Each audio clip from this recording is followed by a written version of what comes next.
კომუნიკაციების მარეგულირებელი ეროვნული კომისია IDFI-ის მიერ გავრცელებულ ინფორმაციას კიდევ ერთხელ პასუხობს და უწყებაში ნეპოტიზმის ნიშნებს არადასტურებს.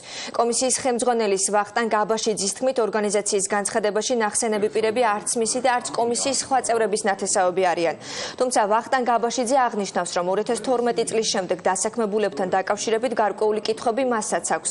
კონტრაქტორებს კი ხელშეკრულება მაისში ეწურება და ზაფხულში კადრების ოპტიმიზაცია იგეგმება. არც ერთი პირი, რომელზეც გაკეთდა აქცენტი, არც ჩემი და არც რომელიმე კომისიის წევრის ნათესავი არ არის. რატომღაც მედიაში არ დაზუსტებულა, რომ თითქმის ყველა მათგანი კომისიის აპარატში დასაქმდა მანამ, სანამ მოხდებოდა კომისიის წევრთა შემადგენლობის განახლება და კომისიის ახალი თავმჯდომარის არჩევა. თუმცა აქაც ამ შემთხვევაშიც საწინააღმდეგო არაფერია. ანუ არსებული მოცემულობა ჩვენ გვერგო მემკვიდრეობად. ამავე დროს განმარტავ, რომ მემკვიდრეობა კიდევ უფრო მძიმეა. სწორედ იმიტომ, რომ მემკვიდრეობა არ მოგწონს და აუცილებლად შესაძლებელია, კომისიაში მიმდინარეობს მუშაობა აპარატის ოპტიმიზაცია რეორგანიზაციაზე.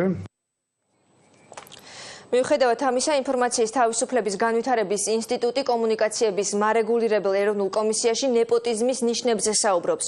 ორგანიზაციამ კომისიიდან გამოითხოვა ინფორმაცია 2012 წლიდან დღემდე დასაქმებულების შესახებ. მიღებული ინფორმაციის თანახმად, მითითებულ პერიოდში კომისიის აპარატში 51 ახალი თანამშრომელი მიიღეს. დასაქმებულთა შორის რამდენიმე პარლამენტის წევრის ნათესავია. ორგანიზაციის ინფორმაციით, კომისიაში ხელშეკრულების საფუძველზე შტატგარეშე სპეციალისტის პოზიციაზე დაინიშნენ ირაკლი ტრიპოლსკის, დიმიტრი ხუნდაძის, ანი მიროტაძისა და ზურაბ ტყემალაძის ნათესავები.